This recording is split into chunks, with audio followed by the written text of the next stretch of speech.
देत होता हे मला परत जानकारी द्या। मी कैलास राऊत, मुख्य संयोजक आदिवासी गोंडवारी संविधानिक हक्क संघर्ष कृती समिती महाराष्ट्र राज्य। आज जो प्रेस कॉन्फरन्स या ठिकाणी झाली आहे त्याचा उद्देश एकच होता की 27 सप्टेंबरला नागपूरमध्ये ज्या गोंडवारी जमातीचा भव्य मोर्चा काढण्यात आला त्या मोर्चाची दखल घ्यावी म्हणून शासनाने या ठिकाणी महाराष्ट्राचे आदेशाने, महाराष्ट्र राज्याच्या आदेशाने माननीय कलेक्टर यांनी एक 30 तारखेला मीटिंगचे मंत्रालयामध्ये आयोजन केले होते आणि त्यामध्ये सर्व संबंधित विभागाचे आयुक्त, सचिव हे सर्व लोक त्या ठिकाणी होते।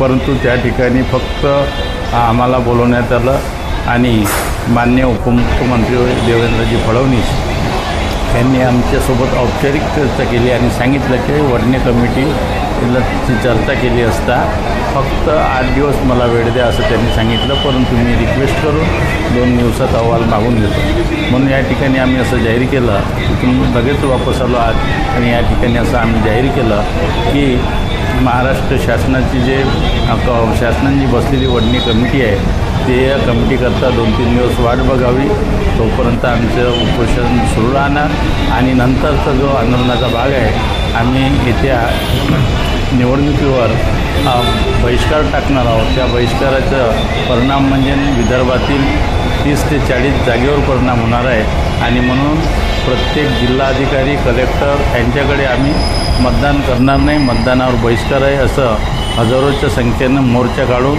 आम्ही कलेक्टरवरती निवेदन देणार आहोत। मग मोर्चाले किती दिवस झाले, किती दिवसापासून बसले?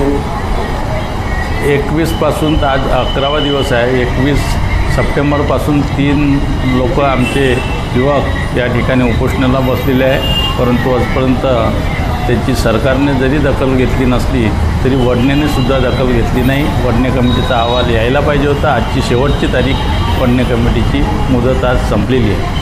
लोकांना काय आव्हान करायचं मोर्चाच्या बाऱ्यामध्ये लोकांना की आपण संविधानिक अधिकार आपल्याला अनुसूचित जमातीचे असल्यावर सुद्धा संविधानिकरित्या आपल्याला न्याय मिळत नसेल तर संविधानिकरित्या येत्या निवडणुकीवर आम्ही बहिष्कार टाकणार आहोत।